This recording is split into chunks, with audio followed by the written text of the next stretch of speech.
listening to the Wrestle Havoc podcast on YouTube, where we discuss everything in and outside of the squared circle. We talk all that goes on in the realm of WWE and AEW every week. And now, here's your host, the one that will give you a reality check on pro wrestling, Flamin' Ricky DeReyes. This is the Wrestle Havoc podcast.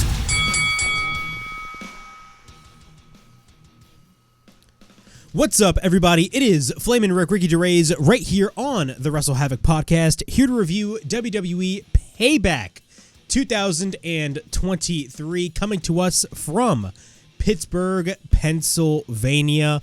Of course, it is the show main evented with Seth Rollins defending his World Heavyweight Championship against Shinsuke Nakamura.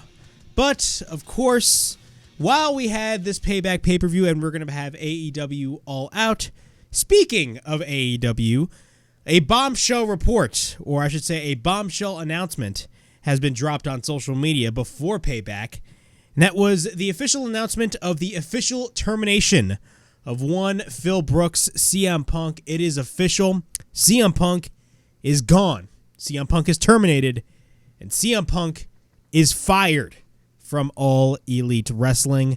I'm not going to be talking about that right here on the Payback review, but I just want to let you guys know, yes, I do know about the story, and there will be an extra probably tomorrow, roughly before All Out, talking about the whole scenario, because it is a big story, and honestly, it takes balls for the decision that Tony Khan definitely made regarding CM Punk. So we will be talking about that in an extra tomorrow right here on the Wrestle Havoc podcast regarding the termination of CM Punk, because it is a big story that literally, if you really think about it, it is a bigger story than what anything happened on this Payback show. Nonetheless, what are my thoughts on Payback 2023?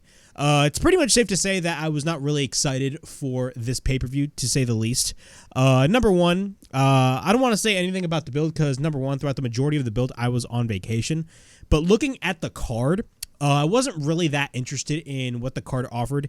Yeah, we had Seth Rollins versus Shinsuke Nakamura, and the build-up to that match was pretty good. I love the way that WWE has been presenting Shinsuke Nakamura. It was really the way that he really needed to be presented throughout the majority of his tenure on the main roster. Of course, we had the amazing Steel City street fight with, of course, Kevin Owens and Sami Zayn defending their Undisputed Tag Team Championships against Finn Balor and Damian Priest. That was a freaking phenomenal match, probably one of the best matches of the entire year, and that ended with Judgment Day. Yes, Finn Balor and Damian Priest winning the Tag Team Champions. This show had Judgment Day hold all the gold at the end of the day. We had Trish Stratus versus Becky Lynch in a steel cage match in which you guys know my thoughts on the Trish Stratus and Becky Lynch feud. It has been absolutely atrocious, but since this was the opening match, the steel cage match that we saw between Trish Stratus and Becky Lynch was off the fucking charts. I will say that about that match. We had Raquel Rodriguez taking on Rhea Ripley for the Women's World Championship, and honestly, that match was pretty disappointing. If you really think about it, that was kind of the sleeper match, and that really does suck because Rhea Ripley has been doing a great job, not only as Women's World Champion, but the work that she has been doing in Judgment Day, and it clearly shows. WWE has been booking throughout the past couple of months, ever since Rhea Ripley, even before Rhea Ripley won the women's title from Charlotte at WrestleMania, they have been booking Rhea Ripley like a fucking monster, and rightfully so, because at this point, nobody can touch Rhea Ripley. But it's safe to say that the feuds that they put Rhea Ripley in are not really that good, and her title reign hasn't been the best. Really, what makes Rhea Ripley shine is the chemistry that she has with the Judgment Day, and honestly, it's really paying off, and now Judgment Day holds all the gold. Judgment Day, as I've been stating throughout the past couple of weeks, they're on the verge of becoming the top faction in World Wrestling Entertainment, probably beating the Bloodline maybe in the next couple of months, depending on where the Bloodline storyline goes. Speaking of the Bloodline, there was no Bloodline on this show, and it's very weird because usually this is a B-level pay-per-view, and usually Roman Reigns, with his schedule, is not on these types of shows. But regarding the Bloodline, this is a scenario kind of connected to the Bloodline. Jey Uso, after like 2 or 3 weeks being out on WWE television, you would think that WWE would not have Jey Uso be on television for the duration of the year up until next year, leading up to a match with Jimmy Uso, but they actually did something different. Of course, there was the Grayson Waller effect with special guest Mr. One, the American Nightmare, Cody Rhodes, and he made an official announcement with Jey Uso officially joining the Monday Night Raw roster. Now, I know the brand split is completely irrelevant, and if you really think about it, it kind of doesn't make any sense, but I'm actually in favor of this decision, and I will be talking about that whole scenario and what could the possibilities be creatively in the future when it comes to Jey Uso on the Raw roster, but also what could that mean for Cody Rhodes later on right here throughout the next couple of months leading up to the Royal Rumble and, of course, leading up to WrestleMania 40 in Philadelphia next year, which we all know most likely the main event is going to be Cody Rhodes versus Roman Reigns 2 for the Undisputed title. And, of course, we had the main event.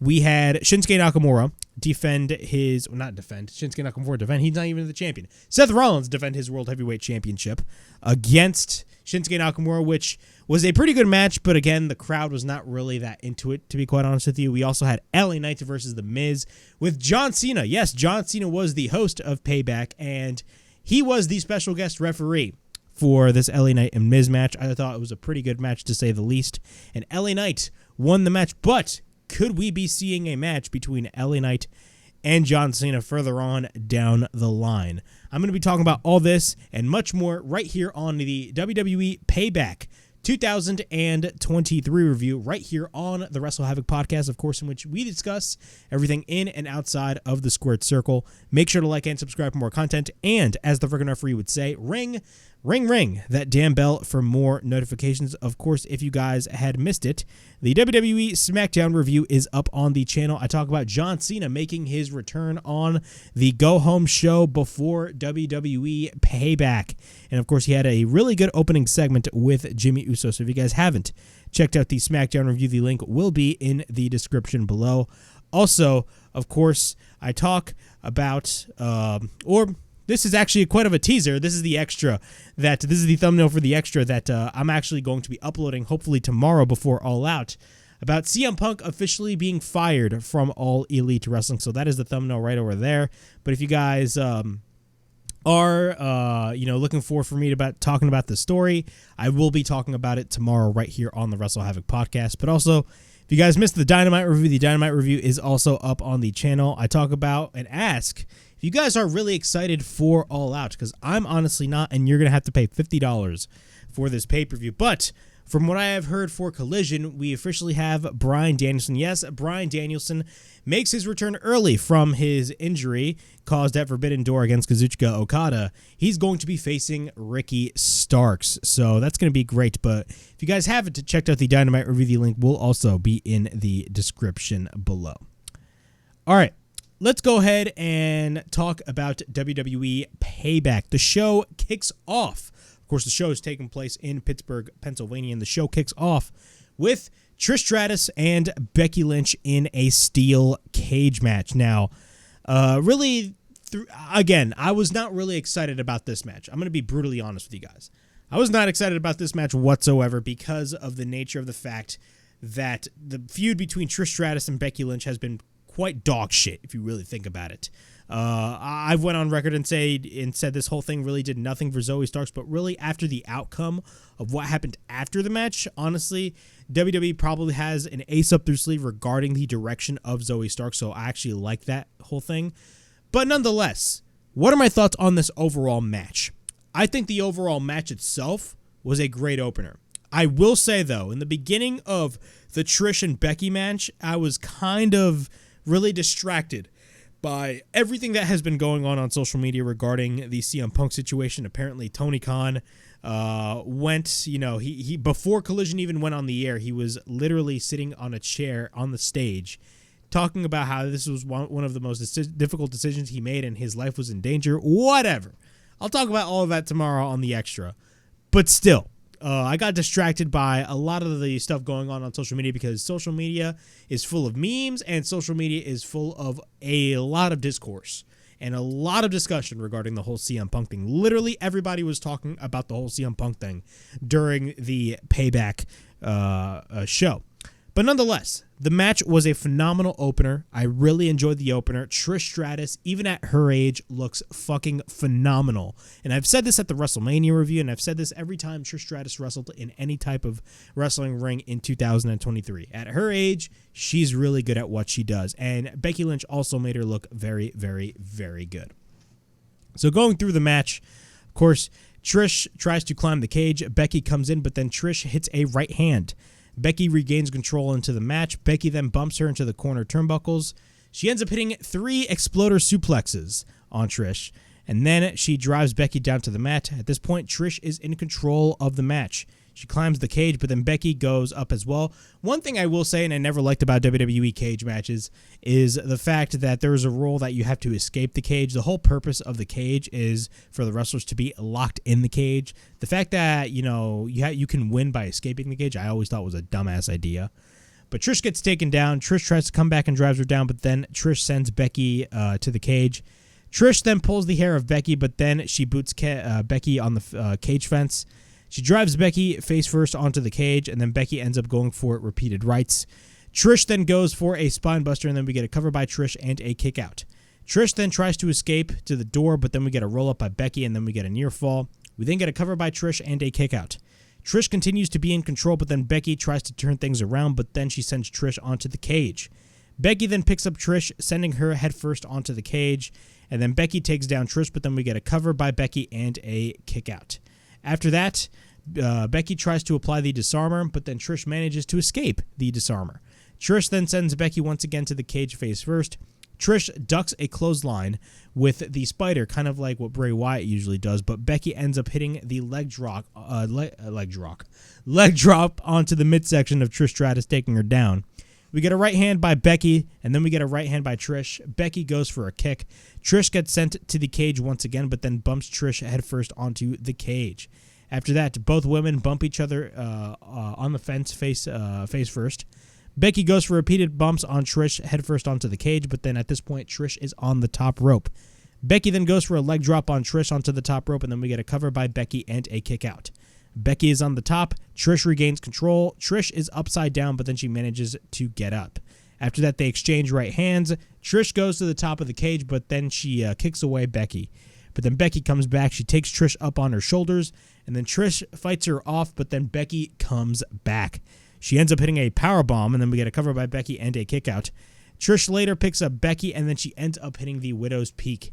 After that, we get a cover by Trish and a near fall. And then Becky hits the Twist of Fate after a series of exchanges. After that, we get a cover by Becky and a near fall. Becky goes to the top, but then she rolls through. Trish ends up hitting the Stratusfaction. We get a cover by Trish after the Stratusfaction and a kick out.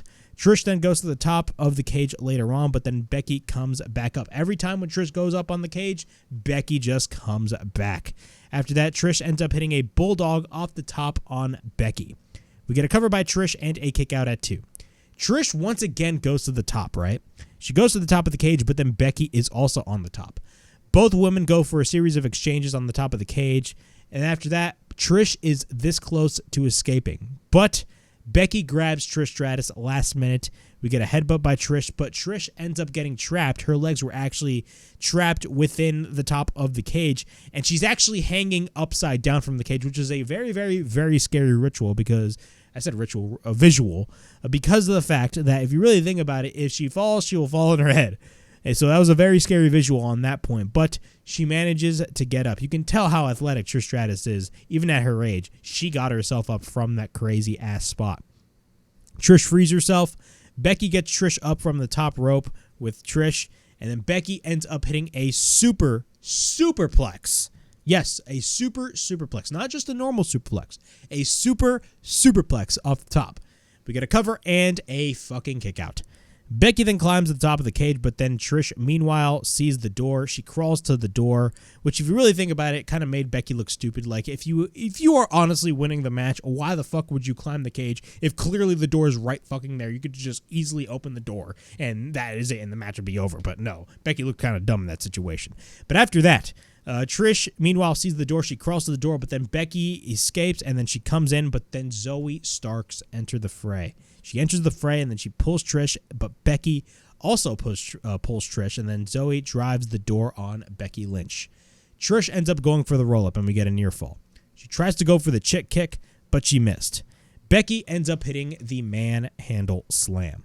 She hits the manhandle slam, and what happens is we get a cover by Becky, but Zoe Stark interferes. Becky closes the door. She fights Becky off. We get a clothesline by Becky, but then Trish climbs the cage. Becky ends up catching Zoe Stark and hitting the manhandle slam on Zoe. Becky climbs the cage. She pulls Trish. She bumps Trish on the cage. And then she hits the manhandle slam on Trish Stratus. And then we get a cover. And, of course, Becky gets the win. She gets the 1, 2, 3 in this match. And overall, man, again, this was a very, very, very good opening match to kick off Payback in Pittsburgh, Pennsylvania.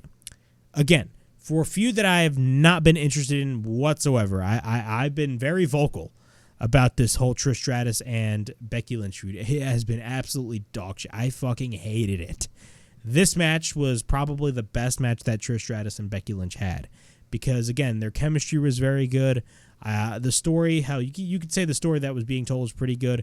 The back and forth by both women was very good. Trish Stratus, Becky Lynch made Trish Stratus look like $1 million, but really Trish Stratus also made Becky Lynch look like $1 million. And Trish Stratus, even at her age, is that damn good. She's very, very, very talented, and I give a lot of respect for Trish Stratus. Hats off to her. But nonetheless, what happens is after the match, Trish Stratus and Zoe Stark face off with one another. Trish Stratus is pissed, and Trish Stratus goes for the typical Trish Stratus thing to do when she's pissed off with someone that she loves, and that is slap the shit out of them. And she slaps the shit out of Zoe Stark, very similar to the way where she slapped Christian Cage at WrestleMania 20. But she slaps Zoe Stark, and then she tells Zoe to get out. So Trish is pissed. And trust me, I'd be very scared if Trish was pissed at me. But then Zoe instead closes the door, and then Zoe ends up hitting the Z360, then takes off the Thank You Trish shirt, and then leaves, and now Zoe Stark is a babyface, and she goes on her own.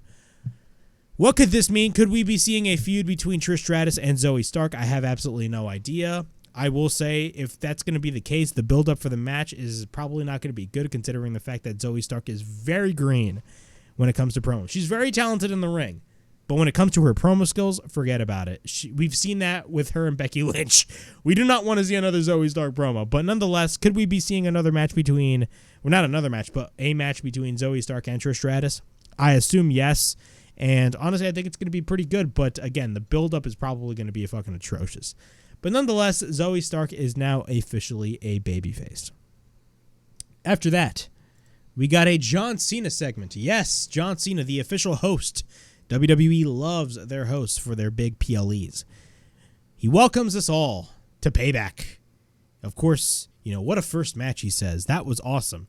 In the 20 years, he's done a lot of things. He's been the first match, he's been the last match, he's been the champion, he's been the challenger, he's been a guest, and he's been a fan, he's been a doctor, and he's been a prototype, but he's never been a host. He's never been a host. So, he wasn't going to pass up the time from being here. He found out that his job as a host was making tonight's special. And there's no better way to make something special than by being the special guest referee on a match that he'd had his eyes on for a while. And of course, he's talking about the match between LA Knight and The Miz. And what happens is, of course, The Miz's music plays and The Miz comes out. He gets the microphone. And, he says, you would expect this from LA Knight, says The Miz. But not you, John Cena. Pandering to this audience, you're John Cena. They call you the GOAT. But if I'm being honest, as a host, you suck. And of course, John says, hold on. This is my first time as a host. And I have a lot of experience. Or he doesn't have a lot of experience as a host. But I have to ask for some advice. And then Miz is like, you don't put yourself as a special referee in the match. And then Cena says, this was his idea. Do you have more advice? And then he says, when they call you to be a merman in the Barbie movie, you say no. I actually didn't watch the Barbie movie. I actually haven't watched Barbie and Oppenheimer yet. I'm way behind on that shit. I gotta go watch both of those movies, man. John Cena says he doesn't like him, but he respects him.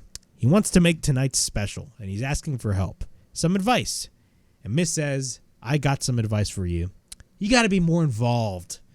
When I was the host of WrestleMania, I was in 2 matches. And John Cena's like, being more involved? And Miz asks him, what are you wearing? And Miz says, I wore a $10,000 suit. And Cena is almost 50, and he looks like a Teletubby. And Miz says, you got to take charge. And John Cena is like, making myself the special guest referee. And then the Miz is like, no! After that, he says, do you know what this means? When my hand goes up, your mouth goes shut. You fucking get it. After that, John Cena is like, yeah. And then the Miz goes, no. And then we get a yeah, no, exchange by both John Cena and LA Knight. And what happens? Mr. Yeah comes out. Mr. L.A. Knight. That's not an insult. That is a fact of life. Yeah. Sorry, that was my little LA Knight impersonation. But LA Knight comes out. One of the most over guys, if not the most over guy in WWE right now. LA Knight comes out, and it's official, or it's been official already, but we got LA Knight versus The Miz, and John Cena is the special guest referee. I actually enjoyed John Cena being the special guest referee in this match because of the fact that, with a special guest referee or without a special guest referee, this match would have still been pretty good. And I thought adding John Cena as the special guest referee probably teased something further on down the line for LA Knight, especially with, the face-off in the end. Even though John Cena did raise the hand of LA Knight, I would assume we're probably going to be getting a match further on down the line between LA Knight and John Cena. I have no idea, but honestly, I wouldn't be surprised if WWE did that. But let's go to this match. Miz immediately goes to the outside, and then the bell rings. Miz rolls to the outside, but then Miz walks away from the match. LA Knight then runs the ramp, and then he fights off the Miz. He drags him back into the ring. We get a takedown by LA Knight, and then we get repeated rights by both men. We then get a back elbow by the Miz, and then we get a series of right hand exchanges by both men. We get a kick by the Miz, followed by a right hand. LA Knight then goes for repeated right hands, and then we get a back elbow by LA Knight. Yeah. And then we get a double underhook suplex by Mr. LA Knight. After that, he takes Miz to the top rope. Miz fights him off, and then he drops LA Knight face first to the mat. Miz goes for the double sledge. At this point, Miz is in control, and then Miz goes for repeated stomps on LA Knight. Miz then ends up running into a power slam, but then LA Knight basically takes Miz up. Miz counters, setting up the skull-crushing finale, but then Knight counters the skull-crushing finale into a BFT attempt, but Miz escapes to the outside. We then get a drop kick by LA Knight on the Miz, but then Miz bounces off to the steel steps, and then he gets bounced off repeatedly by LA Knight on the announce table. After that, LA Knight goes into the ring, but then he leaves the ring, and then Miz drops LA Knight face first onto the announce table. Miz is in control, bumping him repeatedly onto the barricade, and then Miz goes into the ring, and then he leaves running towards LA Knight, dropping Miz onto the timekeeper's area. After that, LA Knight launches himself onto the barricade into a clothesline. Once we're back into the ring, Miz goes for a right hand. Miz goes for repeated yes kicks into the corner. Then he drives his boot on LA Knight. Cena then pulls away the Miz. But then LA Knight ends up going for the clothesline. LA Knight is in control, and then he drives his boot on LA Knight. Then Cena pulls him away, but then LA Knight drives his boot once again on the Miz. Cena, who is of course the special guest referee, pulls away Mr. LA Knight.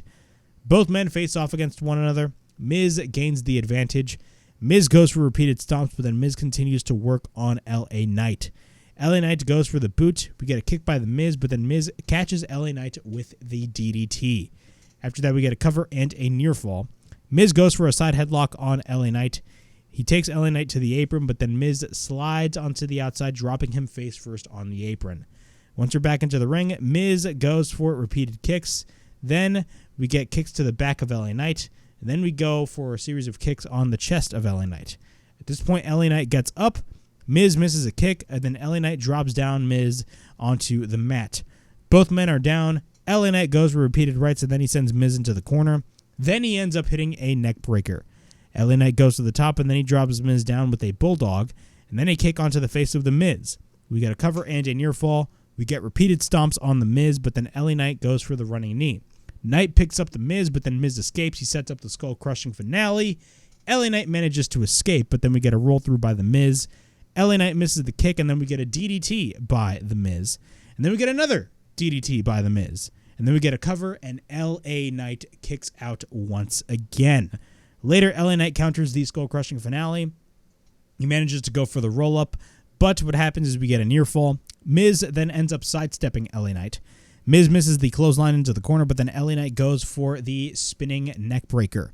Then Miz ends up going for a jawbreaker, and then we get a roll-up by the Miz, but Miz uses the ropes, and that catches the eye of Mr. Face that runs the place. Mr. You can't see me, I can't even see himself, John Cena. After that, Cena catches him. Miz argues with Cena. LA Knight from behind tries to go for the BFT, but then Miz counters, tries to go for the skull-crushing finale, but what happens is LA Knight ducks, and he tries to hit it right on the Miz, but then the Miz ducks and almost hits John Cena, but thankfully that did not happen. And what happens is Miz catches LA Knight and hits the skull-crushing finale. We get a cover and a kick-out. Miz then mocks John Cena right in front of him, trying to do the 5-knuckle shuffle. After that, LA Knight gets up, slams Miz down, ends up hitting the elbow drop, and then hits the BFT, the blunt force trauma. After that, we get a cover by LA Knight and beats the Miz. And after the match, Cena and LA Knight face off on the stage, but both men end up shaking hands. Overall thoughts on this match. This was a very, very, very good match in my opinion. Miz has always been phenomenal at any type of thing he did. It can be the dumbest shit ever. He'll still entertain you. But I've always been very critical in the way, especially in recent years, in the way that WWE has really been presenting The Miz. And I felt like in last night's segment on SmackDown, we really got a glimpse of that in a way 2016 Miz. I always go back and render to The Miz in 2016. 2016 Miz is the best version of The Miz because you can tell he had a serious tone in his character and he was just a dastardly heel. But in this case with LA Knight, the whole purpose of this Miz feud is to really make LA Knight look good and make him a bigger star than he already is with the genuine reactions that he is getting with the audience. And the crowd in Pittsburgh was so fucking loud for LA Knight. Now, the interactions that LA Knight has been having with John Cena. Could we be seeing a potential match in the future further on down the line with LA Knight and John Cena? I have no idea, but I wouldn't be against that idea because, again, imagine in the build-up for a future John Cena and LA Knight match, just the back and forth by both men. I'd be so 100% down for that. But we're going to have to wait and see what happens. Nothing really escalated between John Cena and LA Knight, so don't really get your hopes up. But they definitely teased something, and I can tell WWE definitely has high hopes regarding LA Knight and his popularity. Moving on.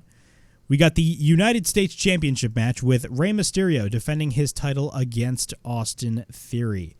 This was a pretty good match. Really, throughout the last couple of matches on this show, there was not really a lot of matches on the card. I believe there was only 5-6 matches on this card, which is enough for any pay-per-view in general, whether it's WWE or AEW. This match was pretty good.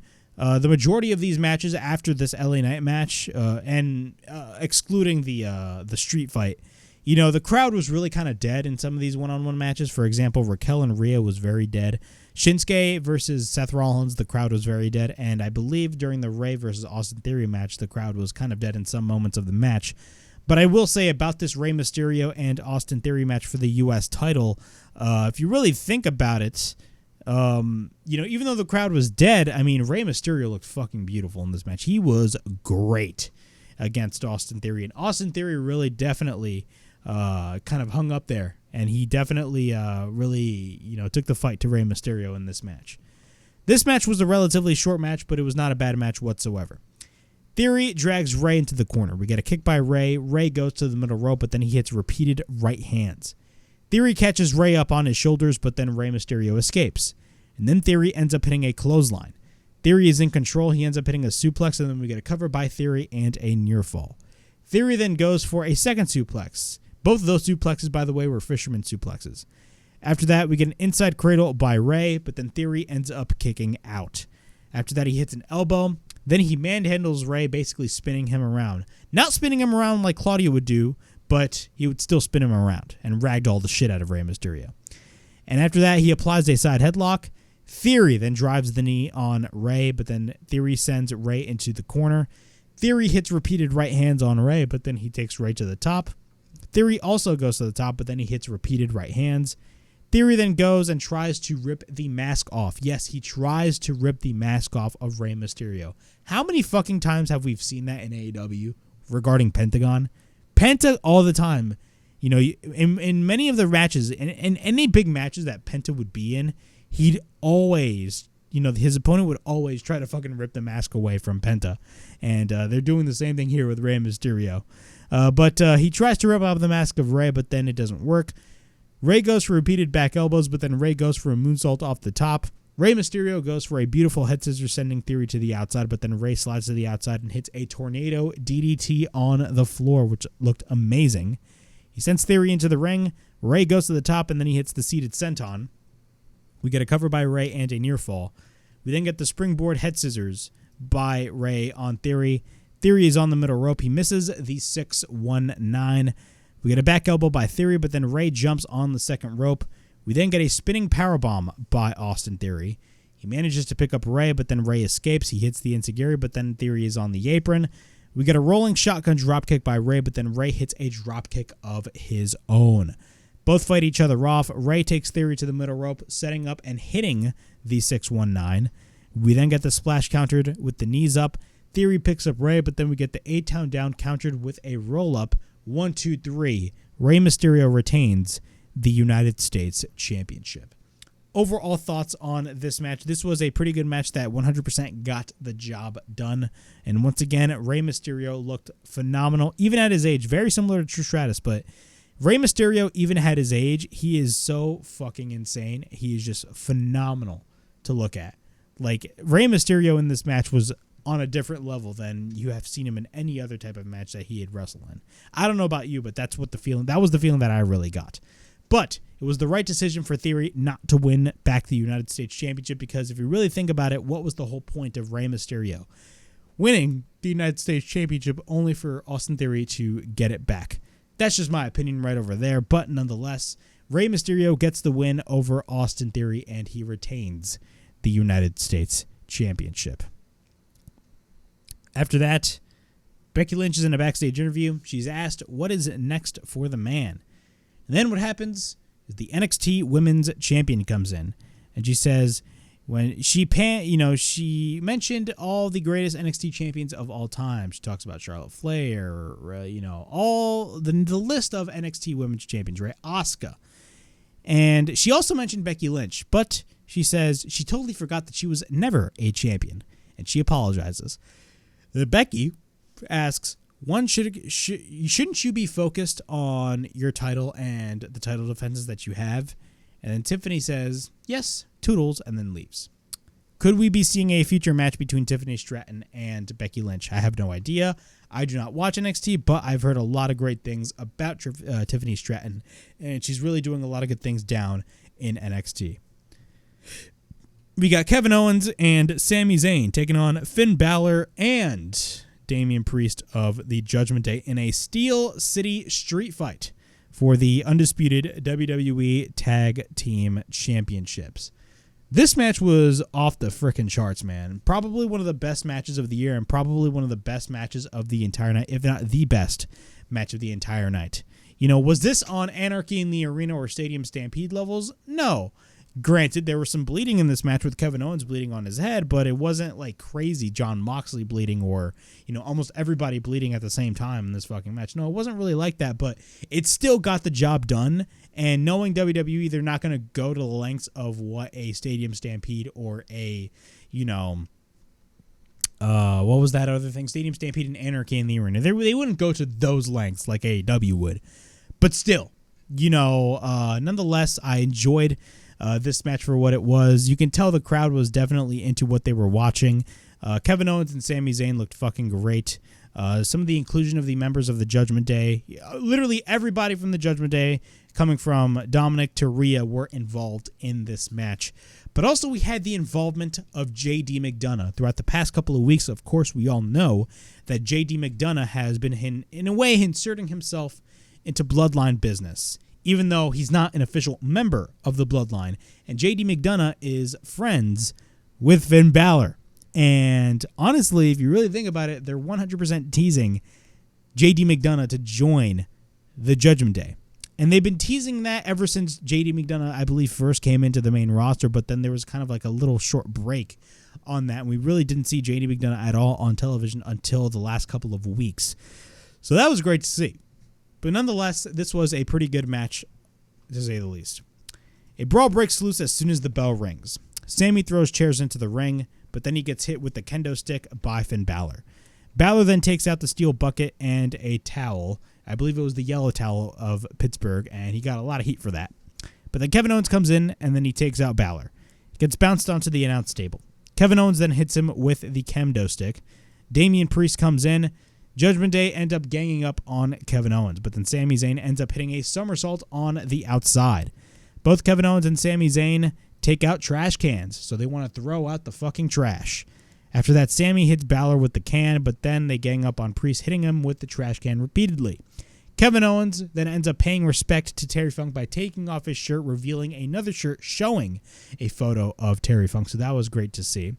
After that, Balor has a trash can on his head, and Sami and Kevin Owens take turns on hitting Balor in the head with the kendo stick with the trash can wrapped all around his head and the top portion of his body. That was freaking hilarious to see, and I absolutely loved every freaking second of that. At this point, Balor is down. Kevin Owens and Sami Zayn take out a table. Of course, in any match of this magnitude, the crowd would want for the wrestler to take out a table. Priest regains control. We get a series of right hands. After that, Sami goes for the garbage can, and he hits a right hand on KO. After that, Balor comes in. Judgment Day is in control. They hit Kevin Owens repeatedly with the chair, driving the chair on Kevin Owens. Balor then puts Kevin Owens with the trash can on his head. After that, Sami comes in. We get the double team on Sami Zayn by Finn Balor and Damian Priest. Balor then stomps on Sami, but then Balor goes for repeated rights on Sami Zayn onto the announce table. After that, Kevin Owens goes for repeated stomps on Priest in the ring. He hits Priest with a chair. Balor comes in with the chair, but then Sami comes in with the chair. After that, he hits Balor with the chair on his back, but then Balor runs to the outside. Balor and Priest are on the outside, and the fight breaks out in the crowd. But then Dominic comes in out of nowhere, and this is not the first time we see Dominic in this capacity. He comes in to help out the Judgment Day. And what happens is Balor and Dominic send Sami Zayn to all of the electric equipment. And then after that, strategy is being talked within the Judgment Day. So Finn Balor, Damian Priest, and Dominic are really developing a strategy as to how they should win this particular match. I loved that touch.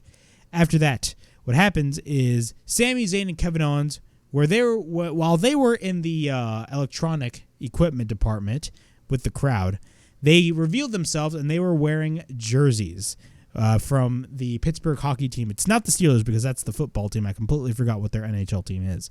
But they're wearing jerseys and they fight off the Judgment Day with hockey sticks. So that was a pretty neat fight in my opinion. Dominic has a hockey stick, but he is surrounded by Kevin Owens and Sami Zayn. At this point, Kevin Owens is busted open. He's bleeding from his head. And then they send Balor and Priest into the ring. A bunch of chairs are in the ring. We get a back elbow by Balor, but then Priest comes in on the apron, and he holds on to Sami Zayn, and then Sami hits a boot on Balor, hitting him with the chair. KO then sends Priest to the steel steps, but then we get a blue thunder bomb on Balor on the stack of chairs by Sami Zayn, which is crazy to see. We get a cover into near fall. Chairs are being set up. Priest comes back, and then he hits them both with the hockey stick. After that, Priest goes for the broken arrow onto the chairs, and then we get a cover by Priest and a near fall when Kevin Owens throws a chair at Damian Priest. Sami then gets sent to the outside, but then we get a drop kick by Balor on Kevin Owens. Kevin Owens fights back on Judgment Day, but then Priest hits Kevin Owens with the trash can. At this point, the announce table is exposed, and then Priest and Balor gang up on Kevin Owens on the crowd once again. Kevin Owens tries to fight back. Sami Zayn enters the fray, but then Balor knees Kevin Owens. Sami Zayn bounces Balor off of the kickoff show desk, and he ends up hitting a somersault off of that desk on the Judgment Day. Dominic comes back. He stomps after Sami Zayn. Kevin Owens comes in. He sets up the table. KO goes to the top. And then KO climbs up the barricade of the steps in the arena, and he ends up hitting a fucking swanton bomb off the top. Absolute insanity by Kevin Owens. You know how crazy this man is. After that, once we're back into the ring, Sami goes for the exploder on Balor in the ring, but Priest comes in, throwing a can to the head of Sami Zayn. We get a cover by Balor and a kick out. Priest and Balor are on the same page at this point because they've been having some problems throughout the past couple of weeks on Raw. Priest picks up Sami, but then Balor goes to the top rope. Sami escapes, but then Sami ends up going for the exploder on Priest. And then he pushes Balor through a table onto the outside. He tries to go for the Helluva Kick, but he gets caught by Priest. After that, we get the Helluva Kick on Priest. We get a cover by Sami, but when Sami goes for the cover, J.D. McDonough comes in and drags Sami Zayn to the outside. But then Kevin Owens takes out J.D. McDonough. We get a pump-up powerbomb onto the announce table, but then Rhea Ripley, out of nowhere, she comes out of nowhere. Plus, she has a title defense later on this show. She spears the living shit out of Kevin Owens through the barricade onto the timekeeper's table. Holy shit, she is a fucking killer. Sami Zayn and Balor are in the ring. Balor gains the advantage. He goes for the sling blade. After that, he goes for the sling blade. Drop kick by Balor on Sami. He goes to the top, but he misses the coup de grace. After that, Sami goes for the exploder. Helluva kick. After that, we get a cover by Sami, and Dominic comes in with the Money in the Bank briefcase, taking out Sami Zayn, which opens the gateway for Finn Balor to go for the cover. 1, 2, 3, and Finn Balor and Damian Priest, two men that were not really on the same page throughout the past couple of weeks, win the Undisputed WWE Tag Team Championships. Overall thoughts on this whole thing. This was a phenomenal match on all levels. I really, really, really enjoyed this match for what it was. This match was everything that it needed to be. It was a Steel City street fight, and everybody should give themselves a pat on the back. Now, I personally thought that Sami Zayn and Kevin Owens were going to be retaining the titles. But honestly, looking back at that prediction, I look like an idiot. Because honestly, if there's any team that is deserving of the tag team championships, it's clearly Finn Balor and Damian Priest. Now Judgment Day has all of the gold, or most of the gold at least. Rhea Ripley has the Women's World Championship. Dominic has the NXT North American Championship. Damian Priest has the Money in the Bank, and of course he's one half of the tag team champions, and now Balor is one half of the tag team champions. Judgment Day is on a roll, and they could possibly be on the verge of basically, I don't want to say dethroning the Bloodline, but really taking over the top spot in the faction realm, and they could be the top faction in WWE. That could very well be a possibility. Right now, Bloodline is still the top faction and the top story going on in WWE, but do not count out the Judgment Day, because they will give you any fucking performance of a goddamn lifetime. And Judgment Day, with all the work that Judgment Day has been doing throughout the past couple of months, Judgment Day is officially on a roll. This was a great, great, great street fight. Moving on. We got the Grayson Waller effect with special guest, Mr. American Nightmare himself, Cody Rhodes. Of course, Grayson Waller kind of shits on the idea of being at Pittsburgh because that's what heels do in many of these fucking talk show segments. He brings out Cody Rhodes, right? And Cody comes out. He's super over, of course. He's been over every fucking where, which is great to see. So, what do you want to talk about? Says Cody Rhodes. But Grayson Waller immediately interrupts and says, nobody cares what the city wants to talk about. This is the Grayson Waller effect. Everybody cares what he cares about, and he wants to talk about his big announcement. He's talking about how he heard the rumblings and the rumors. What a roller coaster of a year. He had so many ups, but at the same time, he's had so many downs. He appreciates him being, or begging, I should say, on his show, but he is in desperate need of the Grayson Waller rub. This is the beginning of something for him. Cody says it's like fine speech. Listen, he knows he's a newly graduate from his hip toss class, but he's familiar with shows like this. He mentions Roddy Piper, Piper's Pit, of course, Cutting Edge, all these different talk shows in WWE. He's familiar with shows like this, and you understand the precedent that has been set. Usually the host would disrespect the wrestler, and then there'd be a brawl that break loose. I get it. And, of course, he says, do you think that's what people wants to see? And then Grayson says, he isn't going to fight in front of these beautiful trees. And then Cody says, he has to be on this show for the rub. And he says, thank you for the rub. But in turn, or I should say in return, I want to give you something. I want to give you a big scoop. You watch Monday Night Raw, right? You watch NXT?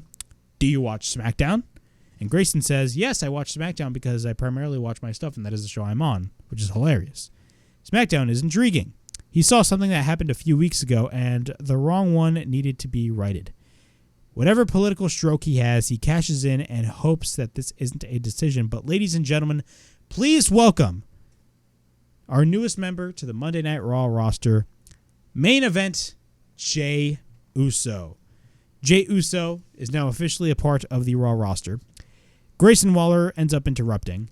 Talks about how he's been gone for 2 weeks, and what a huge scoop.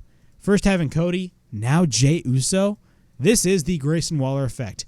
How do you feel like being a part of the Raw roster? Jey grabs the mic. Grayson says he's been a twin his whole life, and we get a bunch of Uzi chants by the crowd. And he says, as an individual, Jesus Christ.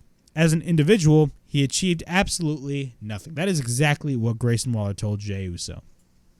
If anyone is in desperate need of the Grayson Waller rub, then it's Jey. But Jey manages to hit the super kick immediately, knocking the shit out of Grayson Waller. What are my thoughts on Jey Uso being the newest member of the Monday Night Raw roster? I'm actually in favor of this decision. Because if you really think about it, it gives space for Jey Uso to really stand out as a main event singles guy, because we all know Jey Uso could be a main event singles guy. Could he be the draw that is the level of Roman Reigns? I don't think so. But he can definitely be viewed as a workhorse, and he can definitely be viewed as a big deal, regardless whether if he's a draw or not. That is how I see Jey Uso. Not only that, a lot of people are on social media after this announcement was made. A lot of people are talking about potential trades. You know, we all know the brand split between Raw and SmackDown is completely irrelevant, but we all know Cody Rhodes is officially a part of the Raw roster. Could this be a scenario in which Jey Uso goes to Raw and in exchange SmackDown gets Cody Rhodes, thus building up Cody Rhodes facing Roman Reigns at WrestleMania 40? I have no idea. But I understand that speculation, but I am not against the idea of Jey Uso going to the Raw brand, because it gives stuff for Jey Uso to do, and it can prep him, and it can get him reps before his eventual big match with Jimmy Uso, which we all know will happen, and probably it's going to happen at WrestleMania 40. But we're going to have to wait and see. There's many different possibilities right over here in this whole scenario. But also, what could this mean with Cody Rhodes? I mean, like, could we be seeing a War Games match between Team Roman versus Team Jey, with Cody Rhodes teaming with Jey in a War Games match? We have absolutely no idea, but it's very interesting, and I'm honestly not upset about this decision. I think this decision is great. Even though the brand split is completely irrelevant, I still think this whole thing makes total sense, because they are trying to build up Jey Uso as a legit main eventer. That's just my opinion on this whole situation. Rhea Ripley versus Raquel Rodriguez for the WWE Women's Championship. Honestly, this whole match, I'm not going to go through this whole match, to be quite honest with you, because I was not really that interested in this whole match. This whole match was pretty much boring, to say the least.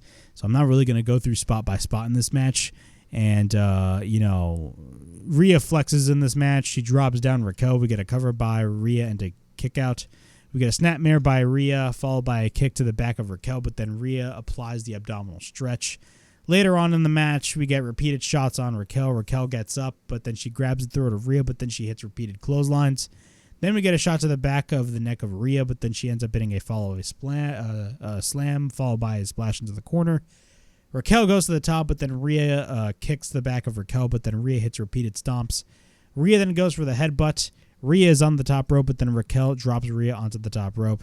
Later on, Raquel picks up Rhea, but then Rhea shifts herself and allows her to escape, but then Raquel ends up going for the lariat.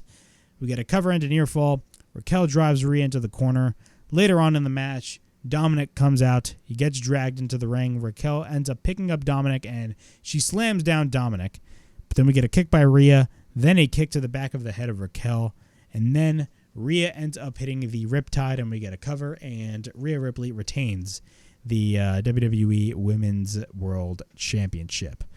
Overall thoughts on this particular match. Again, this was probably the weakest match of the entire card.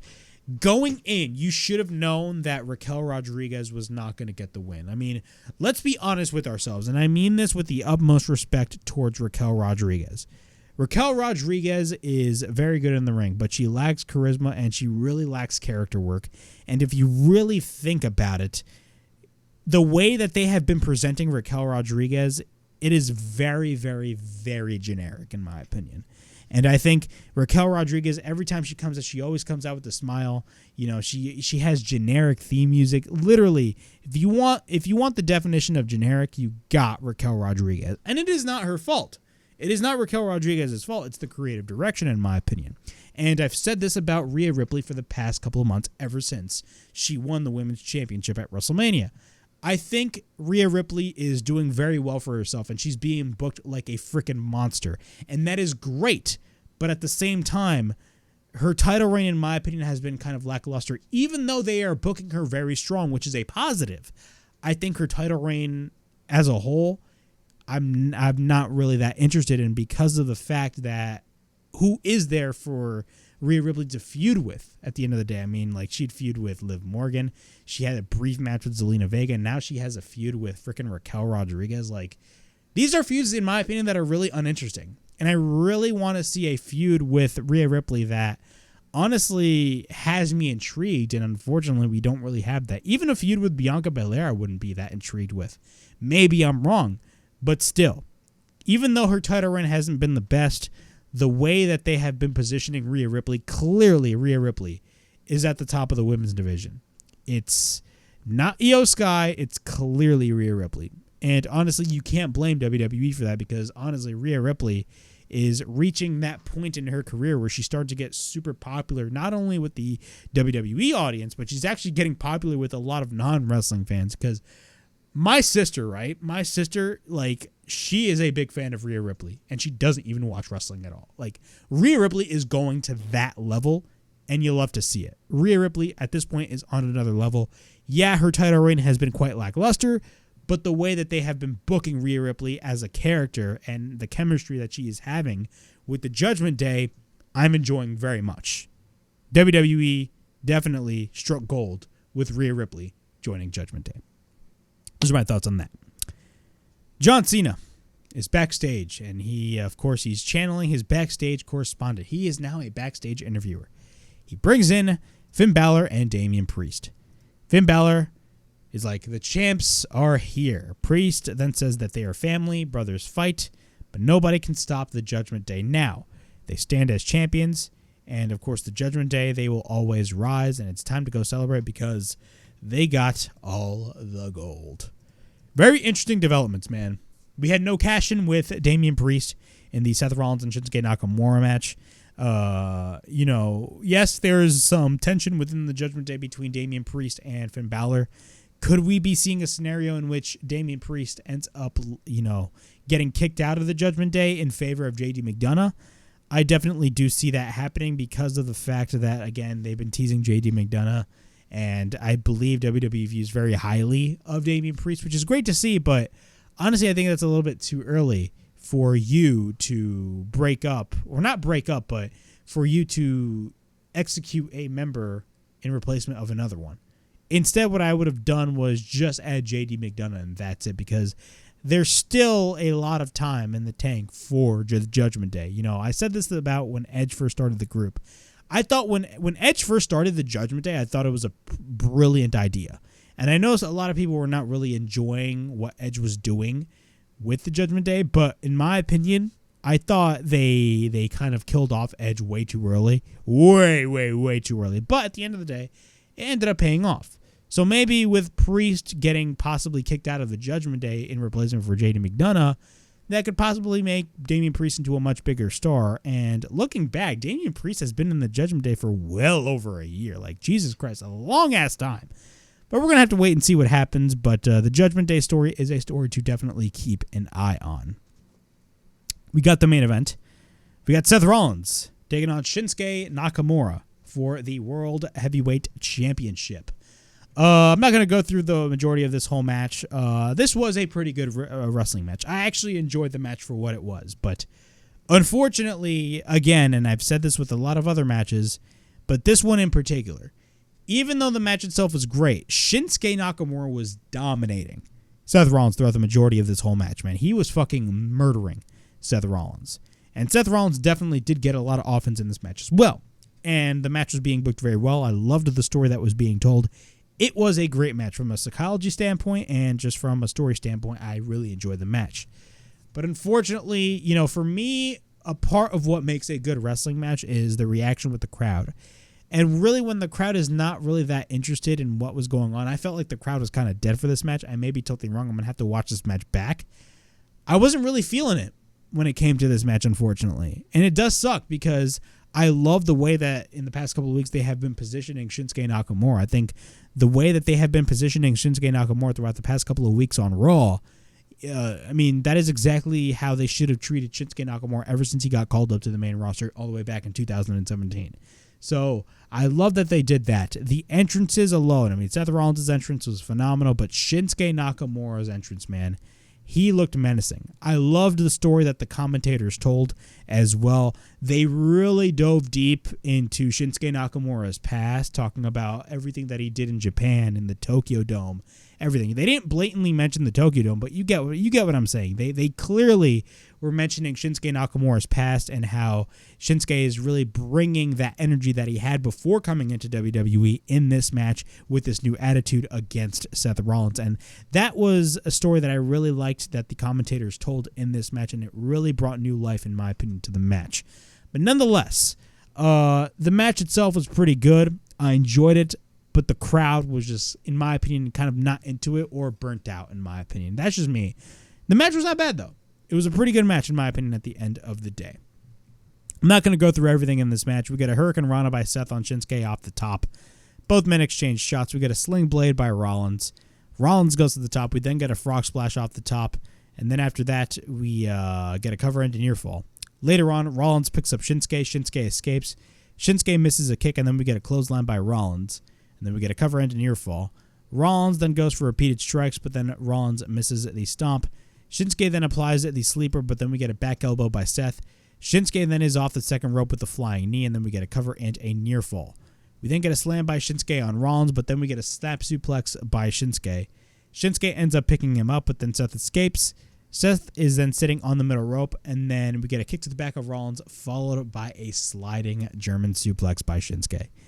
After that, we get a cover and a kick out. Shinsuke then goes for the inverted exploder suplex, and then he sets up the Kinshasa, but then Seth Rollins hits a super kick instead, countering the Kinshasa. We get a cover and a kick out. Shinsuke then counters the rolling elbow into an arm bar.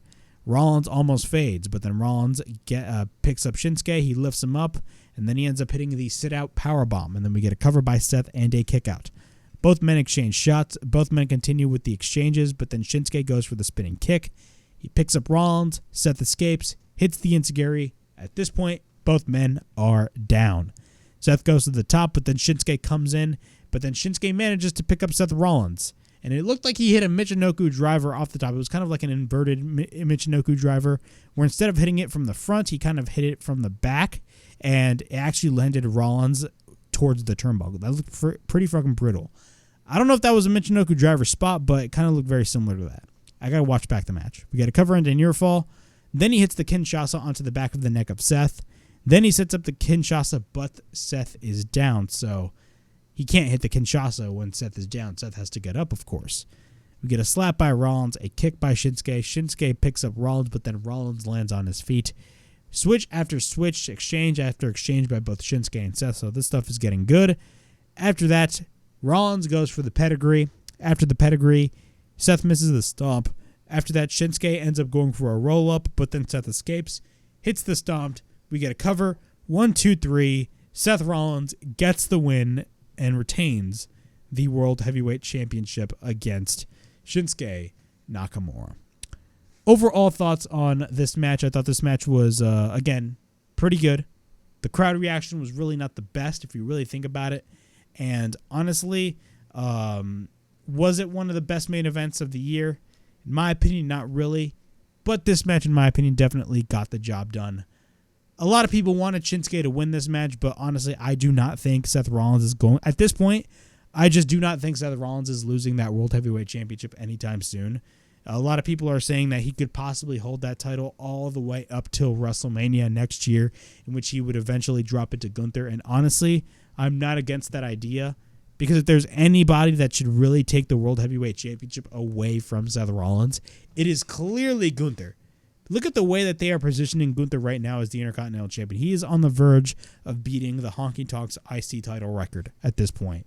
And he's going to be having a match against Chad Gable this coming Monday on Raw, which is going to be a fucking banger of a match. And if you really think about it, whether or not he loses the IC title or not, Gunther is still going to be booked like a fucking killer. Even if he loses a match, he will still be booked like a fucking killer, and fans will still gravitate towards Gunther. So at this point, Gunther really should be the guy to beat Seth Rollins. Now, that said, what do you do with Shinsuke Nakamura? That is the bigger question. I have absolutely no idea. Now, I believe after the pay-per-view went off the air, Shinsuke still attacked Seth Rollins after the match.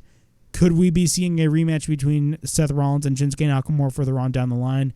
We do have a pay-per-view in October. We do have Fastlane, so I wouldn't be surprised if we would be seeing a rematch between Seth Rollins and Shinsuke Nakamura, but we're going to have to wait and see at the end of the day. But the right decision was made, and Seth Rollins retains the World Heavyweight Championship from Shinsuke Nakamura. And that was my WWE Payback 2023 review. Overall thoughts on this show. This show was honestly a show that I was not really excited about, but in my opinion, it definitely got the job done. Many of the matches were pretty good. I loved the opening match, even though I thought the feud was garbage between Trish and Becky. I thought the LA Knight and Miz segment, the LA Knight and Miz match was pretty good, with the involvement of John Cena possibly maybe teasing something with John Cena and LA Knight in the future. Of course, the Cody Rhodes announcement with Jey Uso being a part of the Raw roster. It kind of doesn't make any sense because WWE doesn't really follow the rules of the brand split, but if you really think about it, it kind of gives new life for Jey Uso. The main event was pretty good, in my opinion. The women's match between Rhea and Raquel was kind of dog shit, if you really think about it. And, of course, we had the Steel City Street Fight, which was off the frickin' charts. And, honestly, the Judgment Day right now is on the verge of becoming the top faction in WWE. Mark my goddamn words. But, nonetheless, that was my WWE Payback review from, of course, September 2nd, 2023. It's actually now September 3rd, 2023. But that was my WWE Payback 2023 review. Please like, subscribe, comment down below, push that bell for notifications. I mean, look out for more videos right here on the Wrestle Havoc podcast, right here on YouTube, in which we discuss everything in and outside of the Squared Circle. Make sure to like and subscribe for more content. And as the frickin' referee would say, ring that damn bell for more notifications. And as always, it is Flamin' Ricky DeRays signing out. I'll see you guys for the extra of me talking about the termination of CM Punk plus All Out 2023. Peace out, and I'll see you guys tomorrow.